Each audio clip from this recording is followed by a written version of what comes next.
Boa noite, então, a todos. O Sindes, a entidade do sistema Findes, sente-se honrado com a presença de todos que prestigiam a primeira edição do Conexão Sindes em 2018. Esta edição tem como tema Brasil, sem reforma da Previdência, para onde vai a economia?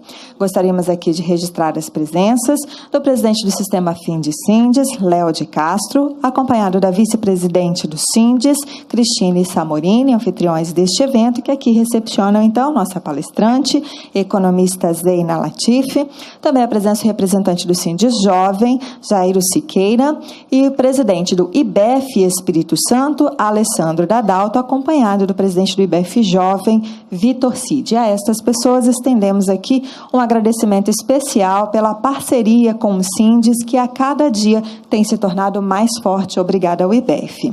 Estendemos os cumprimentos, então, agradecendo a presença de conselheiros, diretoria da Findes, do Sindes, aos presidentes eméritos, presidentes de sindicatos, a todos que atenderam o convite nesta noite.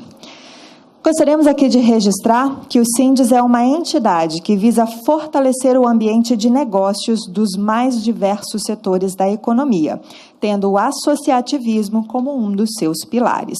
Para conhecer um pouco mais a entidade e o que ela pode proporcionar ao seu negócio, acesse o nosso site www.sindes.org.br ou entre em contato conosco através do telefone 3334-5647. Será um prazer receber a todos. Associem-se. Para as boas-vindas oficiais, é convidado agora o presidente do Sistema Findes Sindes, Léo de Castro.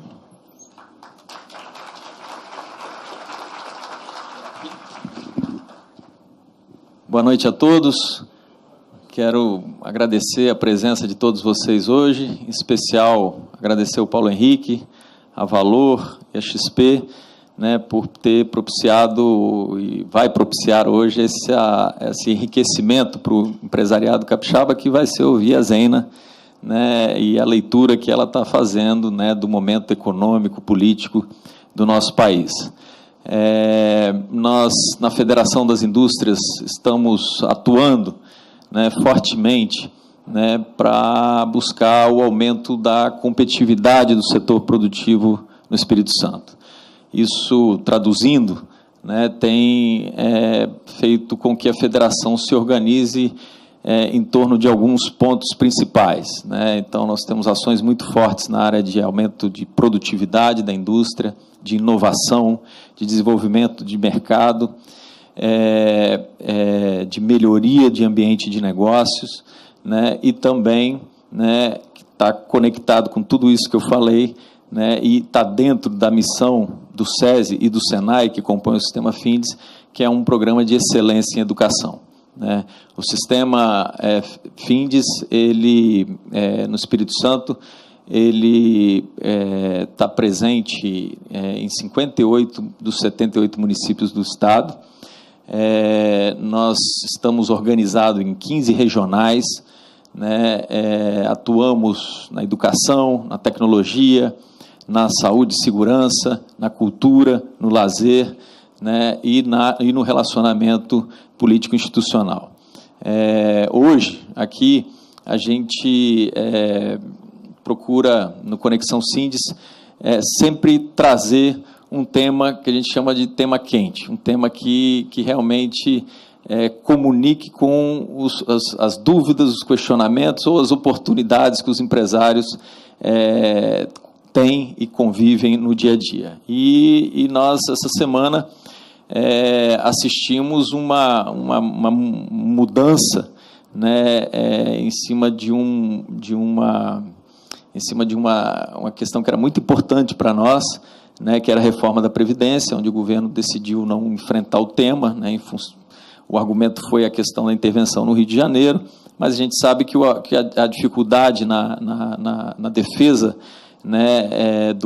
da tese do governo era grande, então a força do governo para aprovar isso estava comprometida, então assim, juntou a fome com a vontade de comer e colocou isso um pouquinho para frente. Então, nós todos estamos acompanhando esse tema da reforma da Previdência, a Federação das Indústrias, junto com as demais federações, transporte, agricultura, comércio, né, desenvolveu várias campanhas de esclarecimento da população por que a gente tinha que fazer a reforma e por que a gente tem que fazer a reforma. Então, assim, é uma mudança. A gente tem a noção clara da consequência disso, né, e a importância da gente ter uma economista do tamanho, do gabarito da Zena para nos ajudar a fazer a leitura da consequência, não só disso, mas do ambiente político para 2018 e dali para frente. Então, a ideia hoje é a gente debater o tema com a Zena e criar conhecimento e ajudar a ter informações para que os senhores decidam os investimentos, né, decidam o ritmo das indústrias dos senhores, né, e decidam, né, a energia que vão ter que colocar e que vão querer colocar, o risco que vão querer colocar nesses próximos meses e anos.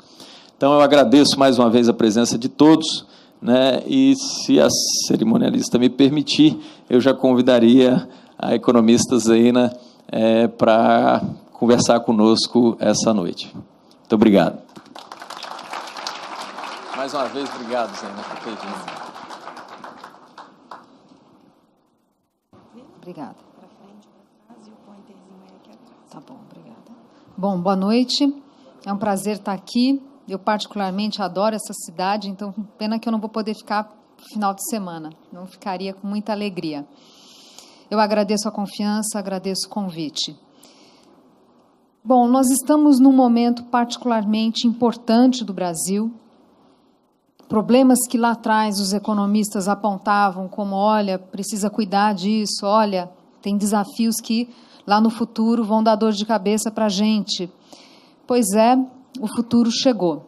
A gente está num momento particularmente importante porque tem desafios que precisam sim ser enfrentados, porque vão definir o nosso futuro. Acho que talvez em poucas vezes na nossa história o curto prazo foi tão importante para definir o médio, o longo prazo.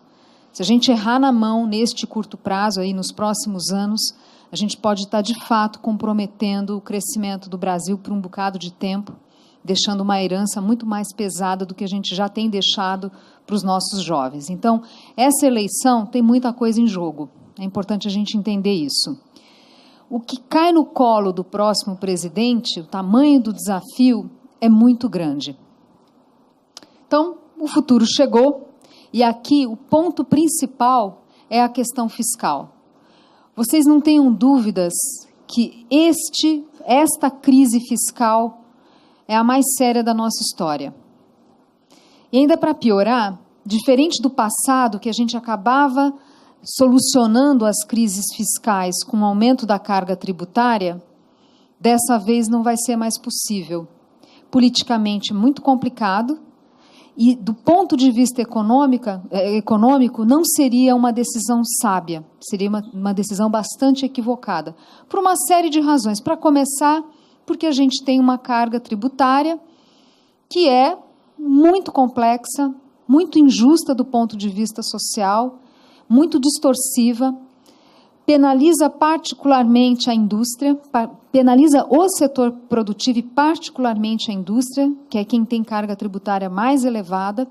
Ainda por cima é uma carga cumulativa, ou seja, acaba desestimulando cadeias de produção mais longas.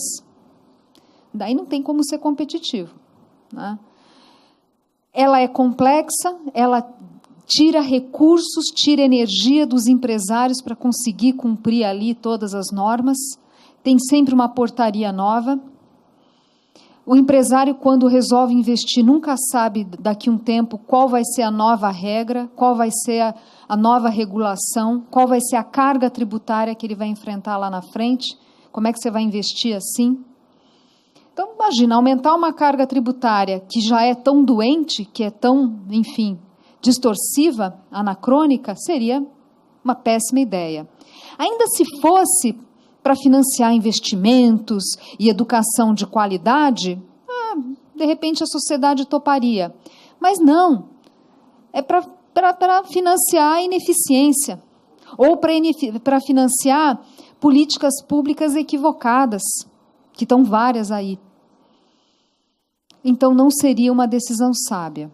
Além disso, tem um fato concreto, que os gastos no Brasil, eles estão crescendo automaticamente. E uma das razões principais é o próprio crescimento da Previdência. Por quê? Porque estamos envelhecendo.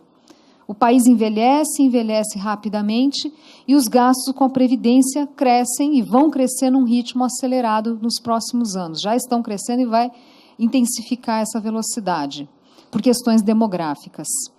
Portanto, se a gente for fazer a solução por carga tributária, má notícia, todo ano vai ter que fazer uma CPMF. E a gente sabe que não dá. Portanto, é um ajuste fiscal que precisa ser feito, que é de corte de despesas. Não tem jeito. E cortar despesas é difícil para burro. As gorduras já foram cortadas. É claro que uma reforma administrativa seria fantástico, mas infelizmente não seria suficiente.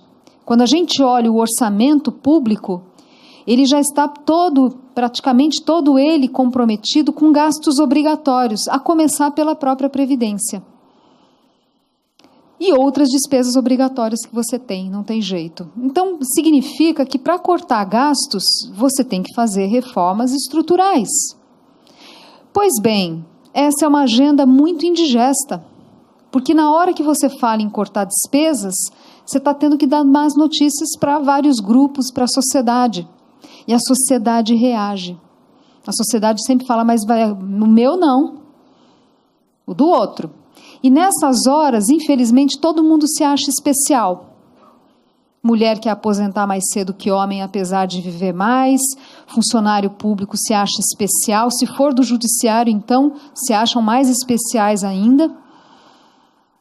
Cada um tem a sua história para contar. E vocês sabem que na própria indústria também.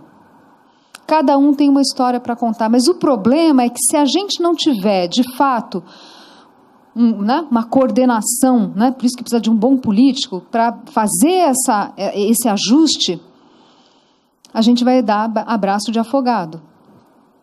Então, é muito importante uma maturidade do país para a gente conseguir avançar, e políticos com clareza e com capacidade política para avançar nessa reforma que é difícil. Ninguém quer, né? A gente hoje é um país que está com déficit público, essa linha azul, da casa de 2%. Né? Quando tira aquilo que é receita transitória, o déficit é maior ainda, na casa de 3%. A gente teria que ter um superávit, ou seja, essa linha azul tinha que estar no canto de cima, no território de cima, a gente teria que ter um superávit entre 1% e 2%, para que a dívida pública, como proporção do PIB, que é essa área achurada em cinza, se estabilize. Então, precisa fazer um esforço fiscal maior para a dívida parar de crescer. Por que é tão importante acomodar essa dívida pública, estancar esse crescimento que a gente iniciou ali na gestão Dilma? Porque quando a dívida pública cresce nesta velocidade, em algum momento os poupadores, os investidores começam a desconfiar da capacidade do governo de honrar essa dívida, começam a temer o calote. A consequência disso é comprar menos título público, é comprar dólar e mandar para o exterior, é comprar imóvel. A gente já viu isso na década de 80. A gente estava chegando num quadro próximo disso, estávamos caminhando para isso, ao final do mandato, do segundo mandato da Dilma. Ao final, ali início de 2016, para vocês terem uma ideia, o mercado futuro de dólar precificava ou esperava, agora para 2018, que a cotação do dólar estaria em R$6. 6. Era a aposta de muitas casas de investimento, que ia até além. Bom, gente, está em 3,30. Abaixo até, né? A inflação embutida nos títulos públicos que são indexados ao IPCA, indexados à inflação, a inflação embutida ali, A expectativa é que para 2018 a inflação já estivesse próxima de 10%. Está em 3%. Os economistas lá no início de 2016 discutiam o risco do Brasil já estar caminhando numa patologia da economia que se chama dominância fiscal, que é quando a confusão fiscal é tão grande que as pessoas começam a ter medo de calote e a expectativa da inflação sobe e o câmbio vai embora e o Banco Central, nessas condições, perde o controle da inflação. Era essa a discussão, por isso que o mercado financeiro estava desse jeito. A gente não enxergava fundo do poço. O Luiz Stuberger, grande lenda do mercado financeiro, grande gestor do Fundo Verde, alertava, no fundo do poço tem um alçapão. Então, o que aconteceu?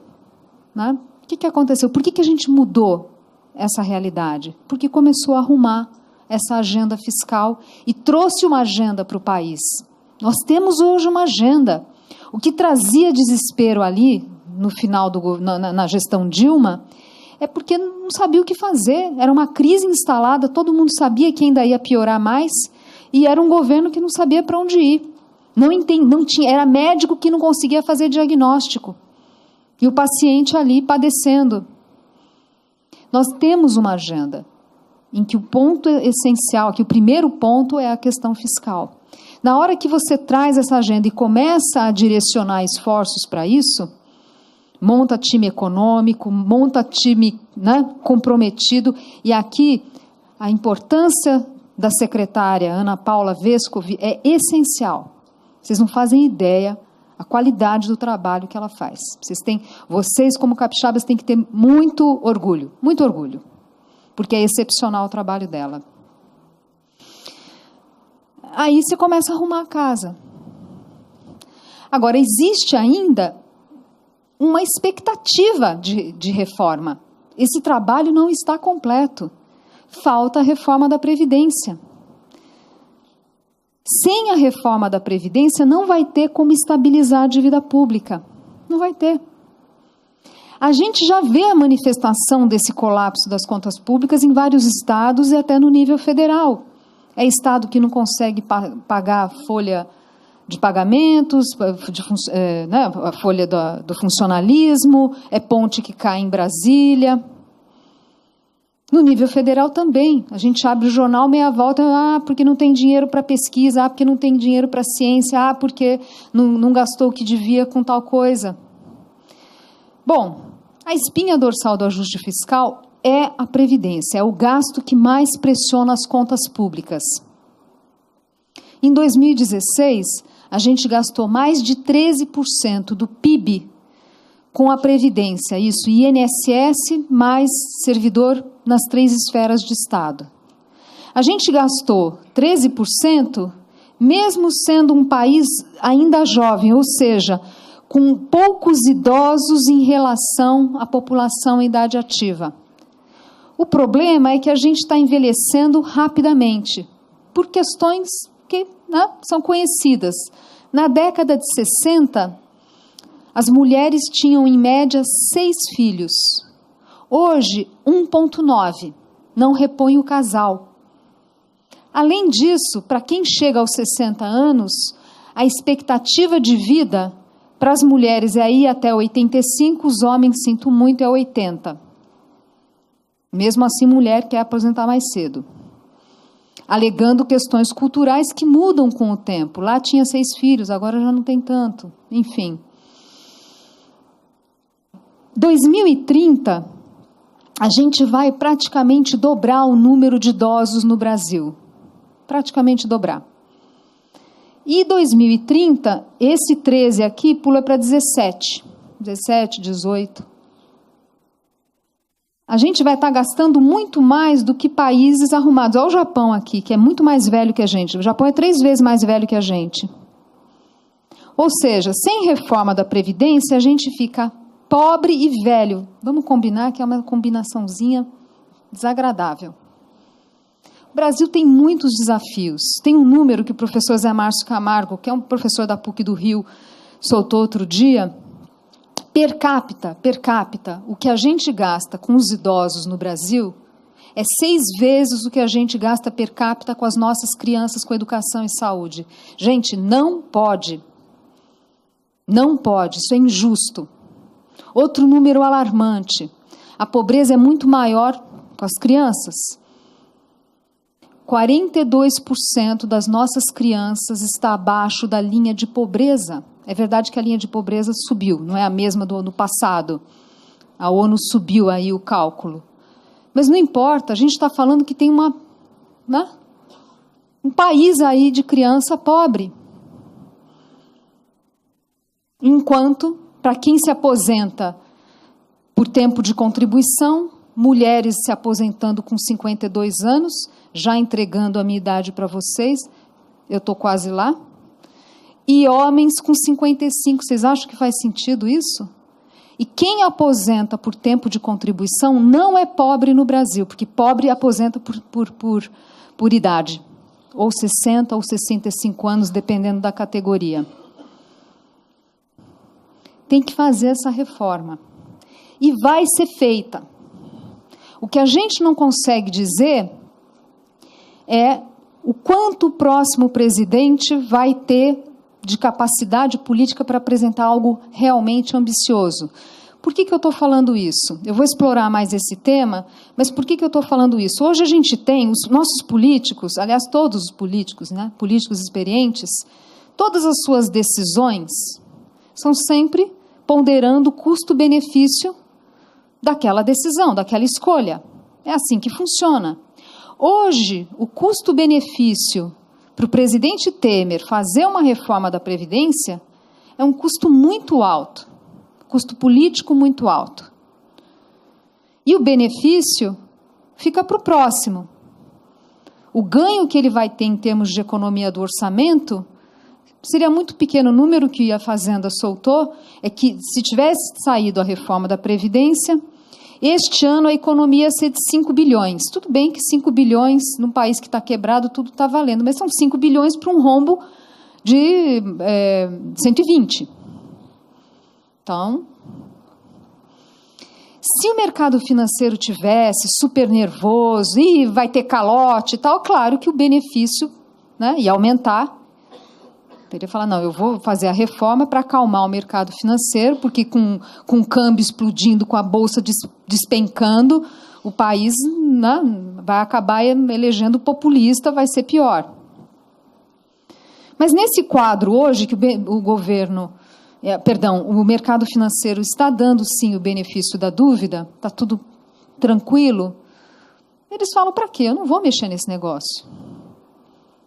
Agora vejam que a relação custo-benefício para o próximo presidente é totalmente diferente. Está em início de mandato. Não fazer reforma significa não conseguir gastar mais nada. Aliás, pode significar não terminar o mandato, porque vai estar provavelmente não respeitando essas amarras constitucionais que limitam o crescimento do gasto público no Brasil. Tem duas, regra de ouro e regra do teto. Fora o ambiente macroeconômico, que ficaria uma loucura, seria uma questão de tempo, e aí também, por isso, não aguenta. O custo-benefício para o próximo presidente cai bastante. Então, vai ter reforma. A questão é, de fato, do quanto pode se entregar. Claro que quanto mais o mercado financeiro aí estiver dando esse benefício da dúvida agora, claro que a cobrança em cima do próximo presidente vai ser enorme. O próximo presidente não vai ter lua de mel, não. O time de transição vai ter que trabalhar muito, porque quando ele tomar posse, ele vai ter que estar já com as coisas, vai ter que já mostrar a que veio. Essa é a consequência dessa postura agora dos investidores, enfim. A outra coisa que cai no colo do próximo presidente é a própria decepção, a própria desconfiança da sociedade. E aqui eu quero falar da economia. Não é uma questão, né? Aqui eu, como economista, vou puxar a sardinha para o meu lado. Essa crise que a gente viveu foi uma crise muito grave. Foi uma crise que mexeu com famílias e empresas. Chefes de família perderam o emprego. Diferente, é a primeira vez que a gente viu crise no Brasil trazer essa estatística de perda de emprego por chefes de família. As empresas passando por dificuldades financeiras e ainda agravando o quadro do desemprego, porque uma empresa que não consegue nem ter crédito para capital de giro vai demitir. Foi uma crise muito séria, cuja origem é fiscal, mexeu onde não podia, em princípios básicos de política econômica. Não foi crise importada. Esse gráfico aqui da esquerda, que eu coloco a produção industrial do Brasil contra o resto do mundo, então a do Brasil é a linha cinza, o resto do mundo é azul, e aqui emergentes, só para, né, ter uma noção, a gente tinha que crescer no ritmo dos emergentes, né? Somos um país de renda média, com tantos desafios sociais, mas como a gente tem custo Brasil, eles não têm, a gente tem potencial de crescimento menor, então... Agora, apesar de tudo, a gente vinha acompanhando o resto do mundo. Aí não aguentou, né? Os equívocos de política econômica machucaram. A indústria foi o setor que sentiu primeiro. Por que a indústria sentiu primeiro? Primeiro porque a indústria é a mais sensível, a que mais sente o custo Brasil. A indústria tem carga tributária mais elevada. A indústria sofre a deficiência de infraestrutura, sofre a deficiência da qualidade da mão de obra. E lembrando que a carga tributária elevada vem junto também com toda essa complexidade. E a indústria, diferente do setor de serviços, que consegue ainda repassar alguma pressão de custos para os preços finais, eu não vou cortar meu cabelo na Argentina porque a minha cabeleireira aumentou o preço. A indústria, pois é, não consegue repassar. Os erros de política econômica foram, portanto, sentidos primeiro pela indústria. Na hora que você exagerou no estímulo da economia, taxa de desemprego caiu além do que o país suporta, salários crescendo além do que o país suporta, foi uma pressão de custo que a indústria não aguentou. Então, no final, aquela inflação que a gente viu machucou mesmo. Machucou esse setor porque as margens não, né, foram sendo deprimidas. Margem deprimida, você não investe. Se você não investe, a sua produção alguma hora vai cair. E aí é óbvio que a indústria começa primeiro, mas acaba arrastando todo o sistema, porque era um país que estava doente. A outra coisa, e isso é importante, essa reflexão, todas aquelas medidas de intervenção do governo na economia, intervenção do Estado na economia, que muitas vezes foram celebradas, elas não funcionaram. É forçar a barra no corte de tarifa de energia daqui, é conteúdo nacional dali, desonerações tributárias sem pensar no que está fazendo, sai fazendo. Não funcionou. BNDES, a tal política de campeões nacionais deu errado. Ela não aumentou o investimento das empresas. É só ver, todas que estavam ali no Campeões Nacionais, está tudo quebrado. Para a gente recuperar a renda per capita pré-crise, se a gente crescer 3% nos próximos anos, e crescer 3% não é tão pouco assim, dada a nossa atual realidade. Se a gente conseguir crescer 3% de forma sustentada nos próximos anos, quer dizer que a gente já está arrumando a casa. Nós vamos precisar de 5 anos para recuperar o PIB per capita pré-crise. Então, mesmo esse ano as coisas melhorando e vão melhorar, tem muito trabalho que vai precisar ser feito pela frente. O medo do desemprego nas alturas. Não é à toa que os jovens estão tão irritados. Não é à toa.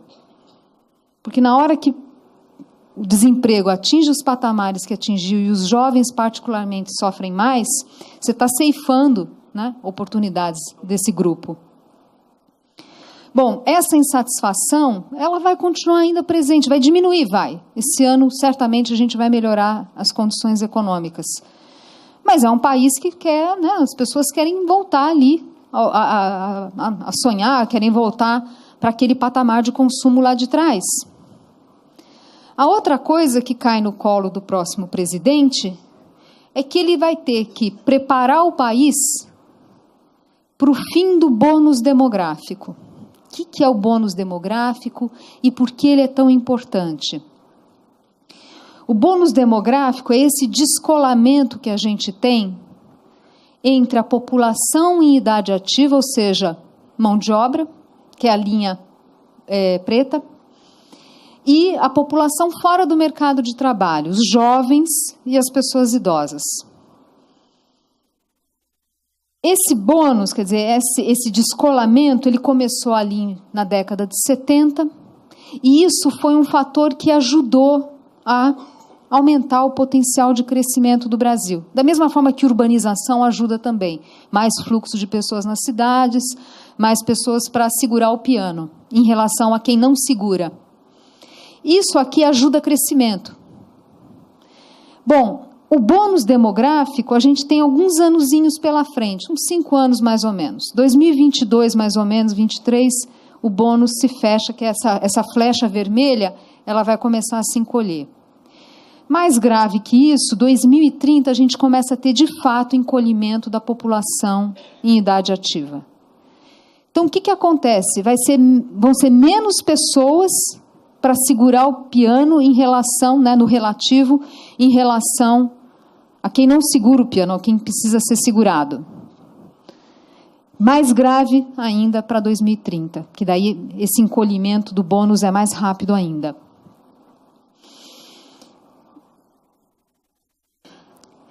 Se são menos pessoas para segurar o piano, cada uma delas vai ter que ser mais musculosa. O que significa ser mais musculosa? Ser mais produtiva. E a produtividade no Brasil, ela está estagnada.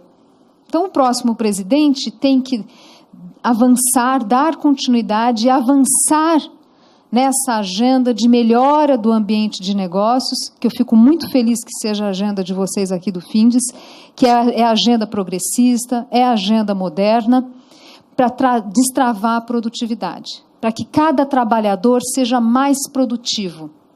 A nossa produtividade, essa linha preta, ela está praticamente estagnada desde meados da década de 80. Não atrapalhou nosso crescimento porque a gente tinha bônus demográfico, enfim, tinham outras coisas acontecendo. Com o Fernando Henrique ensaiou uma recuperação, com o Lula ensaiou uma recuperação, com os equívocos da Dilma, caiu. A produtividade caiu nos últimos anos. Por causa dessa maluquice na política fiscal, enfim, no ambiente macroeconômico e também tanto intervencionismo estatal que deu errado. Hoje, o nosso trabalhador produz 25% do que o trabalhador nos Estados Unidos. 25%. E má notícia, a gente é ruim em todos os setores. A gente apanha em todos. Só se escapa a grande propriedade rural e a gente sabe por quê, que realmente aí é uma outra história.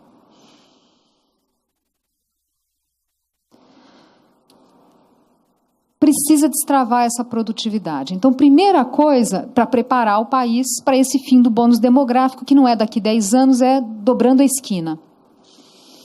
É dar continuidade. Felizmente, essa agenda já começou. Felizmente, a gente teve reforma trabalhista, essa reforma já começou, essa agenda já começou. Mas tem muita coisa que precisa ser feita. E essa não é uma agenda fácil. Tecnicamente é difícil, você tem que estudar os casos, as experiências lá de fora. É uma agenda que também enfrenta a resistência, muitas vezes, dos setores. Cada distorçãozinha no Brasil tem dono. Nem que seja o cara do cartório que não quer acabar com burocracia porque ele ganha lá carimbando. Mas sempre tem um dono, sempre tem um dono. Não é uma agenda fácil, mas ela já começou. A outra boa notícia é que ela faz muita diferença. Essa agenda, ela tinha sido começada no primeiro mandato do Lula. Todo mundo anda meio de bronca com o Lula, mas é importante entender que ele teve também a sua contribuição para o país, ainda que por pouco tempo. Ele tocou ali uma agenda microeconômica de muitas reformas em que 2 setores foram particularmente beneficiados: construção civil e mercado de crédito. E foi incrível a capacidade de recuperação da economia. A reação da economia foi muito forte.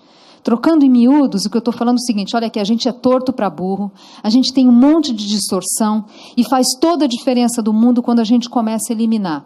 A capacidade de reação do setor produtivo é forte. É forte. Então, a gente pode se surpreender com os ganhos de produtividade que a gente vai poder ter se a gente avançar de verdade nessa agenda, que ela ainda está muito tímida. Vamos ver. Mas cai no colo. Tem que tocar esse negócio. Se não entregar, a gente vai ficar crescendo ali pouquinho, menos de 2%. É isso. Porque não vai ter a demografia para ajudar. Bom, falar em produtividade, a gente tem que falar em educação. Esses 2 gráficos aqui, eu sei que são difíceis de enxergar, eles são bem indigestos. Na verdade, o segundo é... Bom, hoje a gente tem, na nossa pirâmide etária, o número máximo, né? A gente tem hoje na nossa sociedade o número máximo de jovens. Então, o gráfico da direita é o número de jovens entre 15 e 29 anos, e aquele platô lá em cima é o momento que a gente está agora. A partir de 2022, começa a cair o número de jovens. Essa moçada é que vai segurar o piano. Tem que cuidar dessa moçada. E o quadro não está bom. Para começar, os indicadores de escolaridade, apesar da gente ter aumentado tanto o gasto com educação no Brasil, a gente gasta 6% do PIB, a gente gasta mal. Porque a gente gastou muito. Dizer que os políticos não se preocupam com a educação seria injusto, porque aumentou muito o orçamento com a educação. O problema é que a gente está gastando mal. Para começar, a gente investe muito em universidade pública gratuita. Não tem problema universidade pública. O problema é se é gratuita para todos. Hoje, o orçamento do MEC, 60% dele é para a universidade pública, 60 e 40% é para ensino fundamental. Antigamente era equilibrado, que já não era bom. Equilibrado já não era bom. E mesmo aquilo que a gente gasta no ensino fundamental, a gente não está gastando direito. Os nossos alunos ficam pouco tempo em sala de aula e a evasão escolar é enorme, que distingue o Brasil das outras experiências, de países parecidos com a gente, Colômbia, Peru. Nossa evasão é muito alta. 20% dos nossos jovens são nem. Vocês já ouviram essa expressão? Geração nem estuda, nem trabalha, nem quer nada com a vida. E por que não estuda? Porque a escola não consegue segurar. Má notícia, a evasão escolar, ela está associada à gravidez precoce das meninas e os jovens, os meninos, entrarem na criminalidade. Gente, isso aqui é responsabilidade nossa. Não tem essa porque esse governo, ou a sociedade se importa com isso, ou então a gente vai ficar patinando. Não tem essa. Não dá para esperar mais do político do que ele pode entregar. Isso aqui é reflexo das nossas escolhas. Tem que fazer reforma da Previdência e tem que melhorar a qualidade do gasto público. Ponto final. A gente precisa reverter esse quadro. Tem uma janelinha.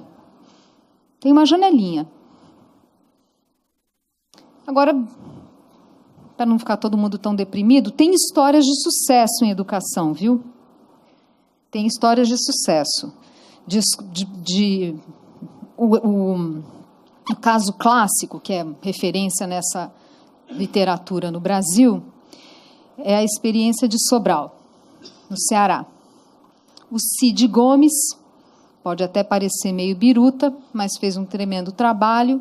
a sua secretária de Educação, que hoje é vice-governadora, fez algo como colocar a meritocracia na escola, quer dizer, diretor e professor em que a escola, né, em que os alunos aumentam o rendimento, vão ser valorizados. E afasta professor que não sabe dar aula, que não, né, põe o sujeito carimbando o dia inteiro, não tem problema, fica lá carimbando o dia inteiro. Você paga para o sujeito não atrapalhar, porque é melhor isso do que ele ensinar matemática errado. Aliás, outro número, apenas 9% dos nossos jovens ingressam no ensino médio sabendo que deveriam de matemática. No PISA, que é aquele prova internacional para medir a qualidade dos alunos, 70% dos nossos alunos não sabem matemática básica. Isso aqui não tem jeito. Discutir produtividade nesse estado de coisas fica complicado. Vamos entender essas histórias de sucesso e vamos tentar replicá-las. Bom, deixei todo mundo deprimido. Será que tem algum espaço para otimismo? Será que tem algum espaço para um cenário construtivo? É o que eu acredito, apesar do tamanho do desafio. Para começar, um pouco de sorte na vida ajuda. Vamos combinar que o Lula era bem sortudo, a Dilma era uma azarona e o Temer tem sido sortudo. O quadro internacional é hoje bastante benigno e acho que tem uma janela de oportunidade, né? Porque esse quadro internacional ele ajuda a manter a inflação baixa no Brasil, ajuda a manter juros baixos. Por quê? Nós estamos falando provavelmente de um início de um novo ciclo econômico mundial, que é essa melhora que a gente vê, né, nos indicadores econômicos. Claro que Estados Unidos está numa fase mais avançada, mas, grosso modo, vamos pensar assim, é um ciclo para a economia global como um todo. O crescimento, dessa vez, mais sincronizado em relação ao ciclo passado, que é esse ciclo que se encerrou. Ser sincronizado é muito bom porque ajuda a conter a volatilidade das moedas no mundo, quer dizer, o mercado cambial no mundo fica mais tranquilo. Então, por exemplo, 2014 e 2015 foram anos em que o dólar se valorizou muito no mundo. Claro que aqui no Brasil foi muito mais, porque aqui a gente estava perdendo o grau de investimento, estava perdendo o ministro da Fazenda. Mas tinha, de fato, essa componente internacional, que era Estados Unidos indo muito bem e o resto do mundo nem tanto. Muitos analistas temiam uma desaceleração muito forte na China, que o pessoal chama de hard landing, pouso forçado, que a China ia crescer só 3%, ia né, desacelerar tão rapidamente que em poucos anos ia crescer só 3%.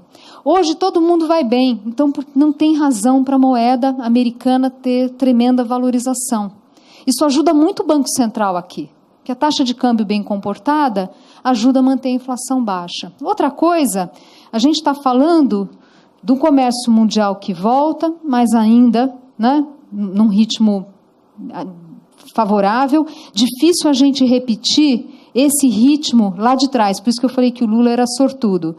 Aqui crescia bastante, mas tem um lado bom do comércio voltar de forma mais lenta. Aqui cresceu bastante na década passada, principalmente por causa da China, era a China entrando na OMC, a China abrindo as suas fronteiras. Difícil repetir essa performance, mas tem um lado bom disso, que é manter a inflação baixa. Se a inflação no mundo fica baixa, não tem por que os banqueiros centrais dos países desenvolvidos fazerem aperto monetário. O Fed está subindo juros, o Banco Central americano está subindo juros? Está. Mas não tem razão para fazer aperto de verdade, porque a inflação está indo bem. Então, a gente está falando de um mundo que ganha atração, com o comércio mundial voltando, é um crescimento sincronizado que ajuda a taxa de câmbio a ficar estável e a inflação baixa ajuda a manter taxa de juros baixa no mundo e muita liquidez. Minha avaliação é que a gente tem anos ainda pela frente com um quadro parecido com esse. Então, temos aqui uma janela. Porque esse ambiente ajuda, de fato, a garantir fluxos para o Brasil, ajuda a manter a inflação baixa aqui. Não resolve o problema, mas é uma janela de oportunidade. Claro que a pergunta natural que vem com isso é, mas toda vez que o ambiente internacional é benigno, o Brasil não faz reforma. Então, não sei se isso aqui é boa notícia. Pois é, dessa vez vai ter que fazer porque o dinheiro acabou. Tem um lado bom do dinheiro ter acabado. A gente usou muito mal o dinheiro. O Brasil não soube administrar o período de bonança. Administrar o sucesso não é fácil. Vocês que são empresários sabem disso. Administrar o sucesso não é fácil. A gente não soube. A gente se atrapalhou. Achou que era para sempre, né? Então, acho que, mesmo com um cenário benigno, como o dinheiro acabou, vai ter que fazer reforma. Agora, é muito melhor fazer reforma com o ambiente macroeconômico tranquilo do que o câmbio explodindo, a Selic explodindo, daí é difícil. Então, temos que aproveitar essa janela. A outra coisa é que a gente já começou o ajuste da economia. Falei para vocês aqui o trabalho para começar a arrumar essas contas públicas. E a gente já colheu frutos disso. Já começamos a colher. A queda da inflação que o Brasil assistiu ano passado, entendam isso como a febre do paciente que cedeu porque o médico acertou o diagnóstico e o tratamento. Qual o diagnóstico? Tem que arrumar o fiscal.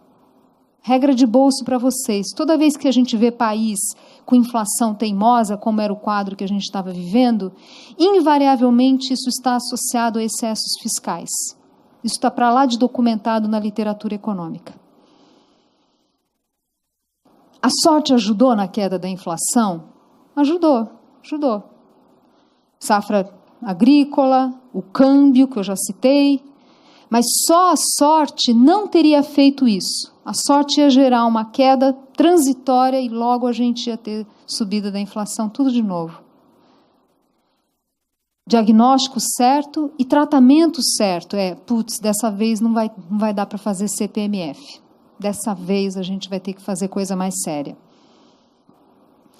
A inflação ter caído, às vezes eu vejo alguns jornalistas, enfim, falando assim, a inflação ia cair de qualquer jeito. Com essa crise, claro que a inflação ia cair. Não é verdade, a gente podia estar numa outra patologia, que era aquele cenário em 2016, que se chama estagflação. Estagnação mais inflação. A economia está de joelhos, mas uma vez que o fiscal está uma bagunça, a inflação sobe mesmo assim, que é a tal patologia, né, parente da patologia de dominância fiscal que eu falei para vocês anteriormente. Portanto, a queda da inflação, gente, é um sinal que, estamos no caminho certo. Isso aqui já tem um papel importante para acalmar a sociedade. Não é coincidência que nos protestos de 2013, naquele momento, a inflação de alimentos era 15%. O descontentamento, o desconforto da sociedade era bastante claro. Os nossos jovens que não viveram a inflação, só quem tem cabelo branco viu a inflação do Brasil, sem saber estavam indo para as ruas protestar. Achavam que estavam protestando contra a tarifa de ônibus. Não, era a inflação. Isso é um valor hoje da nossa sociedade. Que bom. Isso aqui é um fator que já ajuda a acalmar. E, obviamente, o benefício disso é que você corta juros e o diabo dessa política monetária é que ela funciona. Esse gráfico eu vou abusar um pouquinho no economês. A linha azul eu chamo de condições monetárias. Quando ela está acima de zero, aqui olhando o eixo da direita, significa que o Banco Central está apertando as condições monetárias, está subindo além do que seria o estrutural necessário. Isso sempre descontando a inflação, tá? Em termos reais.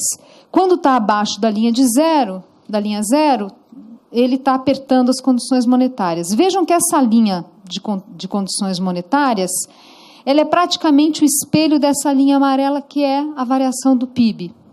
Aqui, no caso, medida pelo Banco Central, que é uma medida mensal de PIB. E com uma defasagem de 6 meses. Por que 6 meses? Por que esse gráfico, as linhas, uma está 6 meses na frente da outra? Porque é o tempo que a política monetária demora para fazer efeito concreto na economia. O Banco Central aperta o botão, demora um tempo para isso se traduzir em recuperação da economia. Tudo isso para dizer para vocês que a política monetária, que já está nesse campo de expansão, tem todo esse caminhão aqui, ó, para se materializar. A gente vai ter, sim, crescimento mais robusto esse ano e está contratado. Vai ter. Então, ano passado colheu o corte, a queda da inflação e o corte de juros. Esse ano colhe a recuperação da economia. Ah, mas o meu setor ainda não sentiu. Vai sentir. Essa crise foi uma crise barra pesada. Essa recuperação ela vem em etapas, é diferente da crise de 2008, 2009, né, ali a passagem. Essa é uma crise que a gente criou, uma crise que mexeu mesmo nas condições financeiras da economia. Ela é mais difícil de ser superada. Vai em etapas. As pessoas compraram carro, comprou bens duráveis, por um tempo não vai poder comprar outras coisas porque o orçamento está comprometido. Agora, no Carnaval, o setor de turismo está todo feliz. Parece que foi ótimo. Então, vai em etapas. Vai em etapas. Mas vai ter um movimento mais disseminado, né, disseminado de recuperação da economia. Claro que tem setor é mais, tem setor que é menos, mas isso vai ficar claro ao longo deste ano. Os consumidores estão ali, né, fazendo a lição de casa, reduzindo dívidas em atraso, que ainda é muito alta, mas já reduziu, e com a queda dos juros já não comprometem a mesma quantidade de recursos para pagar a dívida, para pagar sua dívida. Então o consumidor está ali, está melhorando, né? O crédito está voltando, o medo do desemprego ainda é muito alto, até porque eu acho que o governo tem uma tremenda dificuldade para explicar para as pessoas o que está acontecendo, né? Fosse o PT, já teria tirado isso de letra faz tempo. De fato, o PMDB não é um partido que consegue, né? O Temer não consegue se comunicar, mas estão caminhando. Provavelmente, este ano, a gente vai ter o consumo crescendo, portanto, acima do PIB. Confiança do empresário voltando, ainda está no campo pessimista, mas está caminhando rapidamente aí para o otimismo. Isso aqui é muito importante para aumentar contratações, né? A gente teve já uma interrupção de demissões na economia até antes do esperado, e agora a gente já começa a ver alguma geração de vagas. Esse gráfico em azul é emprego formal, emprego com carteira. E aqui, no caso, obviamente, passando um filtro para tirar o padrão sazonal de cada mês para a gente conseguir enxergar de fato, a tendência dessa série.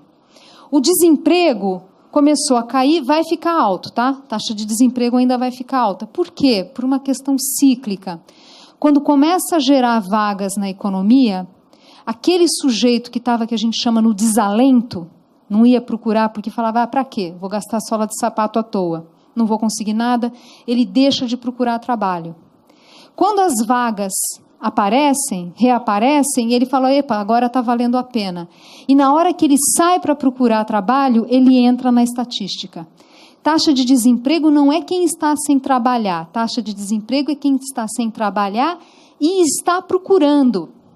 Aquela moçada nem que eu falei, por exemplo, não entra na estatística, não está procurando. Então, o desemprego vai continuar alto. Agora, do ponto de vista da confiança do consumidor, do ponto de vista das intenções de consumo, o que importa de verdade é essa variável aqui. É essa daqui subir. E essa a gente acha que vai ganhar atração. Já começou, na verdade, a gente acha que deve ganhar atração. Essa melhora do ambiente econômico é muito importante, porque isso acalma a sociedade e a gente reduz o risco de apelos populistas na eleição.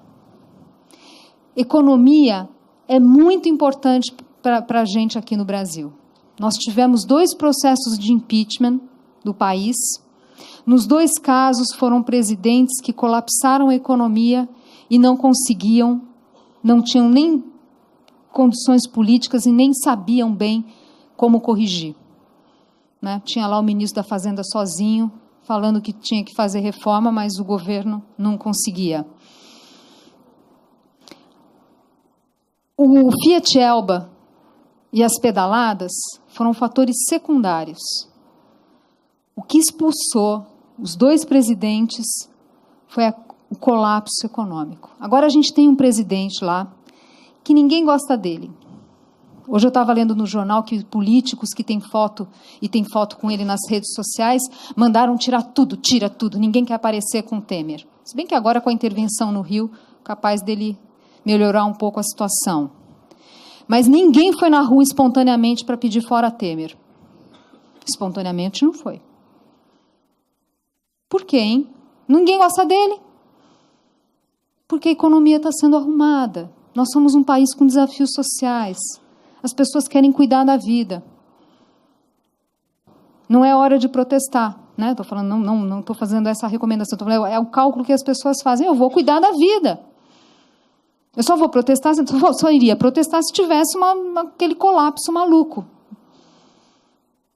Portanto, quando vocês veem agora os candidatos possíveis procurando ministro da Fazenda de grife, todo mundo agora está procurando ministro bacana e tomando cuidado com o que fala, eu estou achando isso ótimo, porque mostra que a nossa classe política entendeu que não dá mais para fazer gracinha com a economia, que a sociedade não aceita.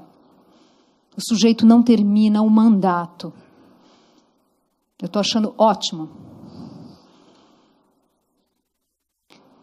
Bom, tem que olhar o mercado de crédito, está começando a melhorar, mas as empresas ainda estão muito machucadas. Essa é uma variável que eu olho bastante, muita dívida ainda em atraso, muitos pedidos de recuperação judicial. A boa notícia é que certamente o pior já passou e a gente começa a ver uma melhora no mercado de crédito, isso aqui é essencial. Das variáveis econômicas, a que eu mais olho são essas ligadas ao crédito, até porque elas têm implicação no mercado de trabalho. Por hora está melhorando, devagar, mas está melhorando. Óbvio que a queda de juros ajuda a acelerar essa melhora. Bom, então, juntando tudo isso, eu passo para esse ponto que é o seguinte. Então, como é que vai ser esse ano? Como é que vai ser a campanha? Como é que está esse ambiente político? Eu acho que ele é menos tumultuado do que as pessoas imaginam. Acho que vai dar menos volatilidade do que se imagina. Para começar, por todas essas questões que eu comecei já falando para vocês. O ambiente econômico mais favorável reduz o apelo para o populismo. Segundo item, o dinheiro acabou. Para ser populista, você tem que ter dinheiro. Acabou o dinheiro. Hoje, se você não fizer ajuste fiscal, você corre o risco de não terminar mandato porque você vai estar violando alguma regra constitucional, fora o ambiente macroeconômico. Outra coisa, hoje tem TCU funcionando, as instituições de controle estão em cima. Hoje a Dilma não ia conseguir fazer o que ela fez. Não ia. Hoje o TCU está de olho.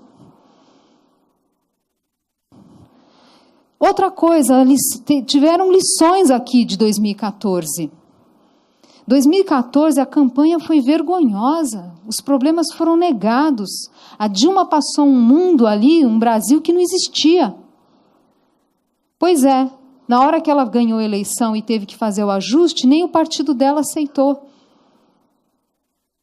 Isso é uma lição para a classe política. Tem limite para se meter em campanha. Porque você corre o risco de ganhar a eleição e aí...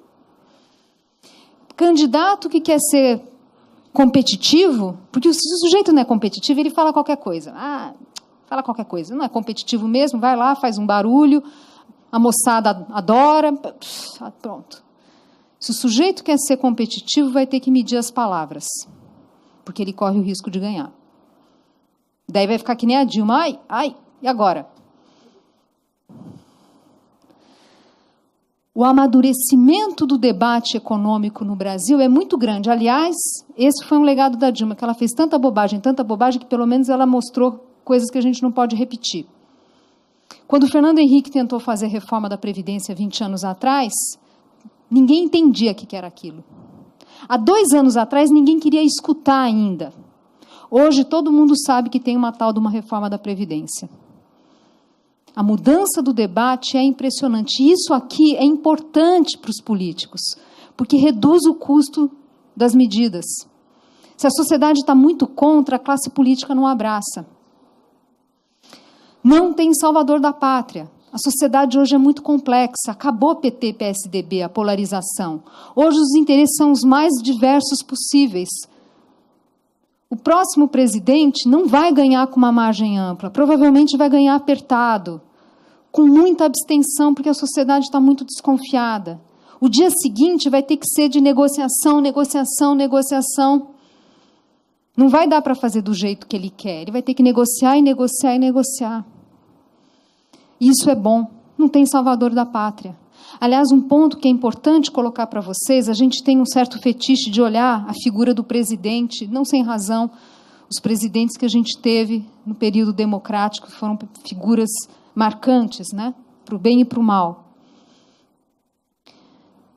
Não tem mais isso, gente. O que a gente tem que olhar é quem vai junto. Ai, mas aquele cara é tão sem graça. Tá, é sem graça. Mas e se ele tiver bons operadores políticos? E se ele tiver um time econômico competente? E se ele tiver ministros competentes? O Temer, por acaso, era alguma figura, né, carismática? Não. Mas fez um monte de reforma. A gente tem que olhar quem vai junto. E certamente quem é o vice-presidente também, né? Aqui no Brasil, vice-presidente. Outra coisa, essa ideia de que vai ter um monte de candidato, está tudo tão indefinido. Não! As campanhas custam caro e as novas regras eleitorais inibem muitos candidatos.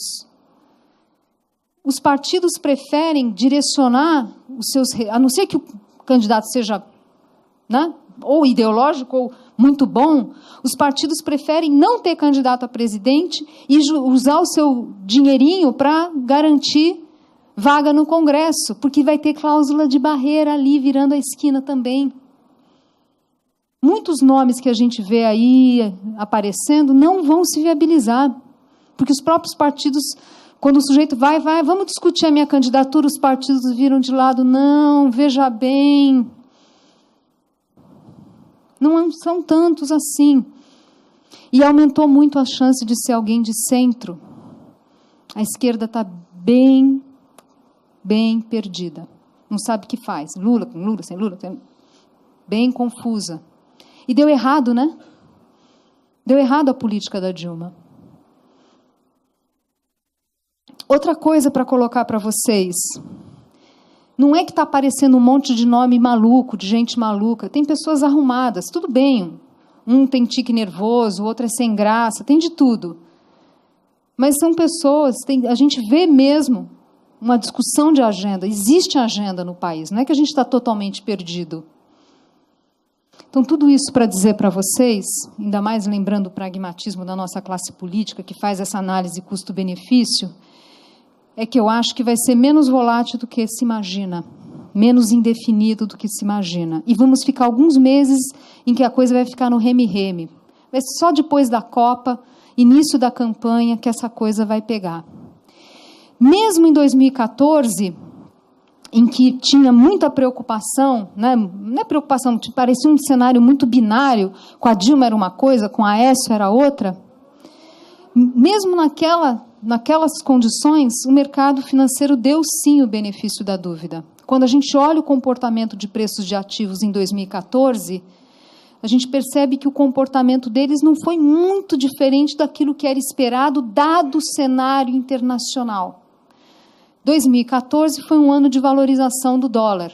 Esse primeiro gráfico mostra o real no Brasil e a linha cinza, o dólar no Brasil, e a linha cinza mostra o dólar no resto do mundo.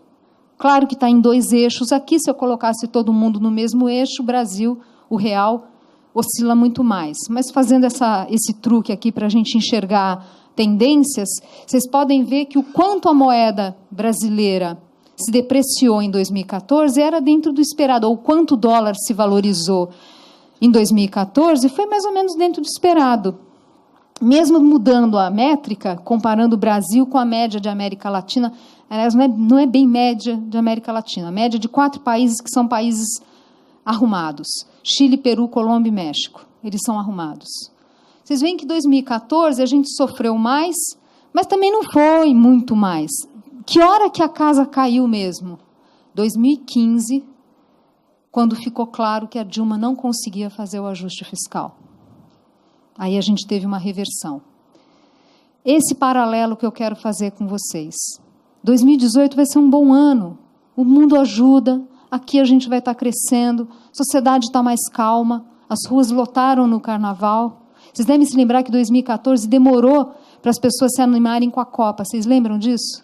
Demorou, foi na véspera ali. Até as vésperas não tinha ninguém com bandeirinha do Brasil na janela, mesmo a Copa sendo no Brasil. Era um baixo astral danado.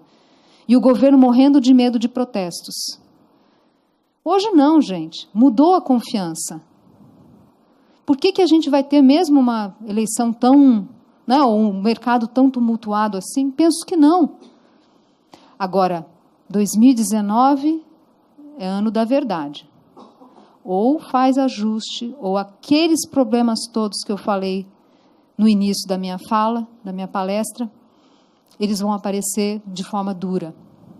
O ano da verdade é 19, não é 18. Mesma coisa quando a gente olha a Bolsa aqui no caso em dólar, a gente apanhou em 14 comparado à América Latina? Apanhamos. Os 4 da América Latina, apanhamos. Muito? Não. Não. Aí está todo mundo no mesmo eixo? Não. Onde a gente foi apanhar de verdade? 2015. Expectativa de inflação do mercado. 2014 estava bom? Não estava bom, não. 6%, não estava bom, não. Agora está em 5%, expectativa para frente, né? 2 anos para frente. Olha aqueles 10% que eu falei aqui para vocês. Olha como é que ficou em 2015, na hora que viu, e aí o início de 16, que eu comentei com vocês, que estava próximo de 10. O ano da verdade é 19, não é 18. 18 é um bom ano. Agora, vejam que para que a gente tenha condições de ter também um bom ano de 19, tem que ter essa entrega. E essa entrega precisa de apoio do setor produtivo. Não é o pobre que vai para a Avenida Paulista pedir reforma da Previdência porque tem medo de espiral inflacionária. Isso é uma responsabilidade de todos nós. É essencial que o setor produtivo dê apoio e fico muito feliz que isso foi colocado aqui inicialmente pelo Léo. Finalizando, que eu já falei demais, acho que eu já estourei meu tempo assim um montão, peço desculpas. Sim, é um momento particularmente importante, um monte de desafio, mas eu penso que hoje nós estamos muito melhor posicionados para lidar com esses desafios do que no passado. Não vai ser fácil? Não, não vai ser. Mas hoje eu acho que a gente está mais maduro para lidar com isso. Então, acho que dá para a gente ter, sim, uma visão construtiva. É isso, pessoal. Obrigada.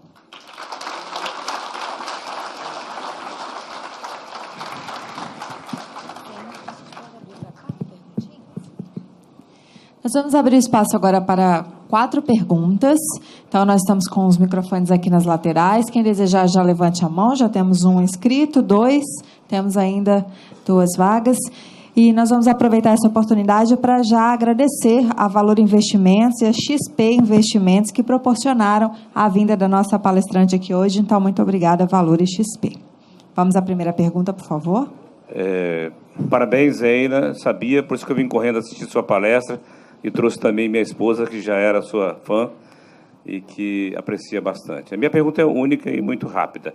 No meu prognóstico, a Previdência, necessário mais que tudo, todos sabemos disso, que depois de passado o primeiro turno das eleições, eu acredito que de cada 6 deputados e senadores, de cada 10 deputados e senadores, somente 4 irão voltar para a Câmara ou Senado.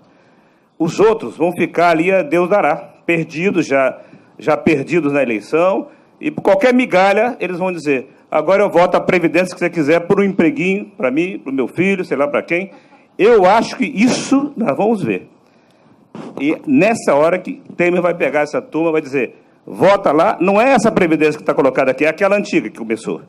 Até isso pode acontecer. O meu prognóstico é esse.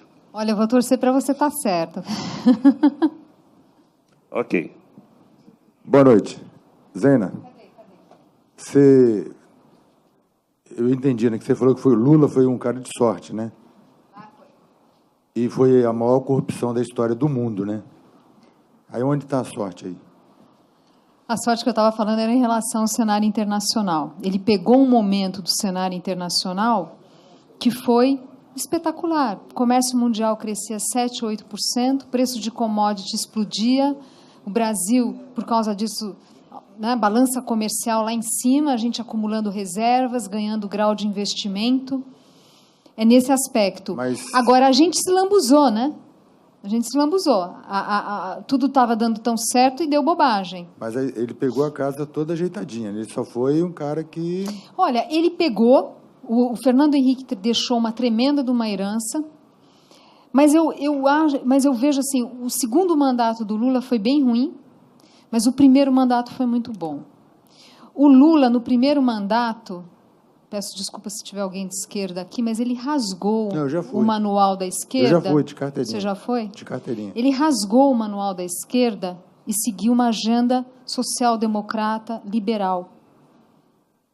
Ele fez isso. Hoje, todo mundo fala que é pai do Bolsa Família. Na época, pega o noticiário da época. A esquerda estava enfurecida. Não queria, falava que aquilo era programa de liberal, do Banco Mundial. Populismo. É. Populismo. Agora, depois que deu certo, todo mundo quer ser pai da criança, né? Mas ele enfrentou muitas dificuldades. Pena que no segundo mandato a coisa se perdeu. A corrupção, nem vou entrar nesse assunto, porque... Né? Outra coisa que eu sou totalmente favorável à reforma da Previdência. Mas não fica claro aí, por exemplo, que o povo que ganha aquela merrequinha que você falou, é desse tamanhozinho. E o povo que ganha aquele dinheirão todo, como é que fica na reforma? Teria que mexer com todo mundo. Sim, mas... Teria que mexer... Mas aí a regra tem que começar logo, né?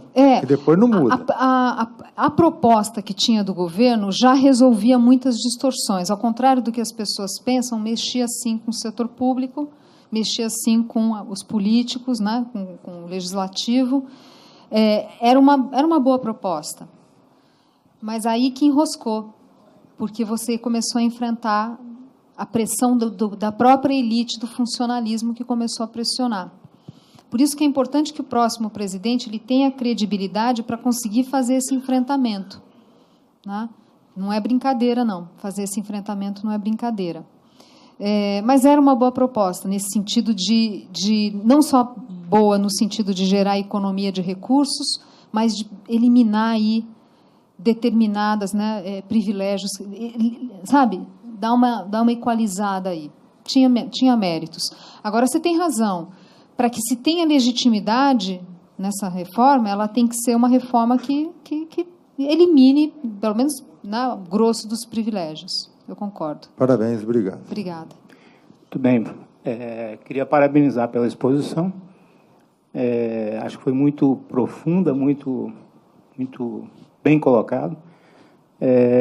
Eu concordo que o ano da verdade é 2019, mas o ano da escolha é 2018. E aí a pergunta vem com esse objetivo. É isso aí. Todo mundo também quer, e todo mundo pensa, né, almeja que o candidato é um candidato de centro. Todo mundo quer isso, porque vai ter um equilíbrio. Mas os nomes que estão colocados são nomes muito fracos ainda, né? São muito fracos, até mesmo pelo partido. Os partidos não estão apoiando, estão esperando ver quem deslancha primeiro. E a pergunta vem com esse objetivo aí. Você vê nomes possíveis de tocar esse projeto? Olha, eu concordo com você, por isso que eu falei que não tem salvador da pátria. Todo mundo que tem aí, de alguma forma, tem teto baixo, ninguém parece empolgar muito. Mas se a pessoa vai com um bom projeto e com time, eu acho que a gente vai ter um bom caminho aí. Mesmo que seja um sujeito sem graça. Agora, eu acho assim, que está tendo muita conversa na política. Eu acho que pode aparecer mais algum nome. Essa é a minha sensação, porque está tendo muita conversa. Você vê que o PMDB olha o Alckmin e fala, não se anima. Então, eu acho que deve aparecer alguma coisa, eu acho, viu? Palpite. Nomes alternativos ainda, que não estão colocados. Eu acho que sim. Eu acho que sim. Mas mesmo que não apareça, é importante a gente entender isso. Ganhou um sujeito chinfrim, que a gente acha chinfrim, mas se ele vai com equipe, de novo, o Temer também era chinfrim. Também era. Né? E demonstrou uma força política não plena, porque não conseguiu aprovar a Previdência, mas aprovou coisas que, nossa senhora, ele tem o Jucada ali, é verdade que tem os assessores dele que foram presos. Né?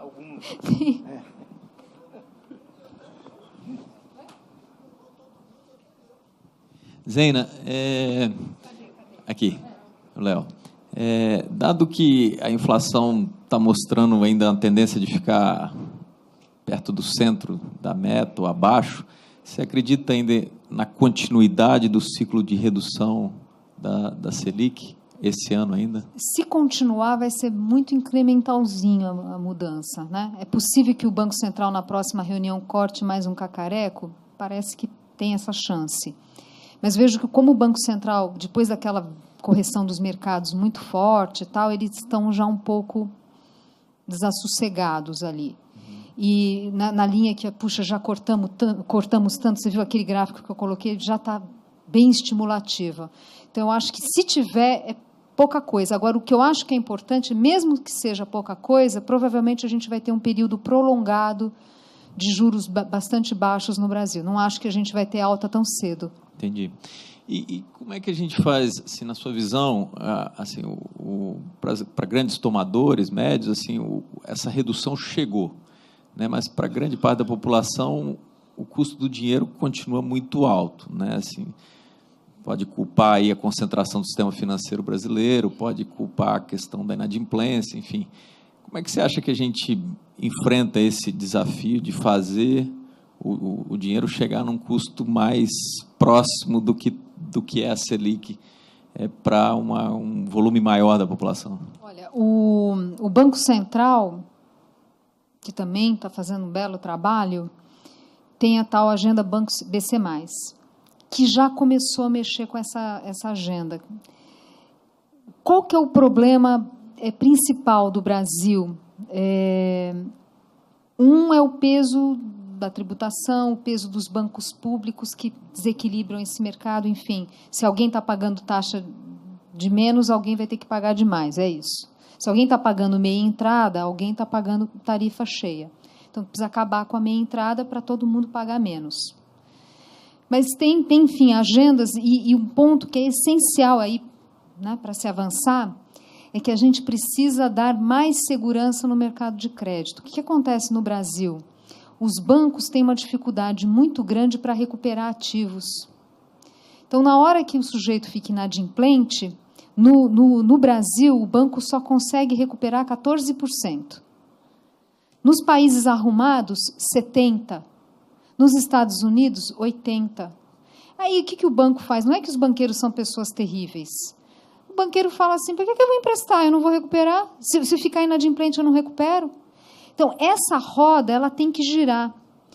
A tendência do judiciário é falar, mas coitado do sujeito, ele está devendo, mas não vai tirar o carro dele, vai tirar a máquina dele, né, o empresário, não pode executar a garantia. Daí o banco fala, tá bom, não empresta para mais ninguém. Então, é um paternalismo que a gente tem que está nos fazendo mal. Mesma história do distrato. O distrato acabou, né? Por isso que tem essa proposta de reformar, de regulamentar. Porque quem que vai construir casa no Brasil se fala, puxa, tem um colega economista que dá um exemplo ótimo. Você vai lá no alfaiate, encomenda o terno, o cara vai lá, pega dinheiro, empréstimo no banco, compra o tecido, monta o seu terno, daí na hora que né, vai ali costurar, você fala, eu não quero mais. Pô, como não quer mais? Eu já gastei, já fiz. Como é que faz? Então, assim, o paternalismo nos faz mal. São pessoas bem-intencionadas? São, todo mundo é bem-intencionado, mas está fazendo mal. A gente tem que dar mais garantias no Brasil. Isso é essencial. Você pode pôr 1000 bancos operando no Brasil. Aliás, se vocês forem olhar meu currículo, vocês vão ver um monte de banco ali, tudo desistiu do Brasil. Todo. Meu currículo está cheio de sopa de letras ali, de banco estrangeiro que fala, chega, não quero mais saber do Brasil. Cheio. Então, a estrutura nossa é concentrada, não é porque tem uma conspiração dos banqueiros com o Banco Central. Não, é porque é difícil para burro trabalhar no Brasil. É processo trabalhista, é um inferno. Daí o gringo olha e fala, quer saber? Cansei, vou para o Chile, vou para qualquer outro lugar, vou para a Indonésia. Brasil não dá. A propósito, vai ser bom a gente ter um bom ministro da Justiça, né, para dar uma arrumada nessa bagunça. Acho que é isso, né, pessoal? Valeu, obrigada. Obrigada, Zena. Pedir que você aguarde só um minutinho para que você possa receber uma lembrança pelas mãos da vice-presidente do Sindes, a Cristine Samorini, por favor.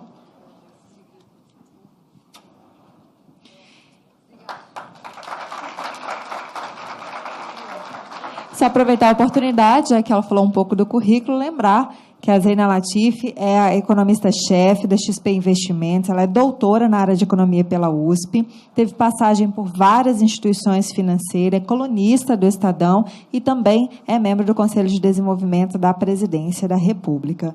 O Sindes agradece a presença de todos, convidando agora para um coquetel que será servido no Salão da Indústria, localizado no primeiro andar deste edifício. A todos obrigada, tenham uma ótima noite.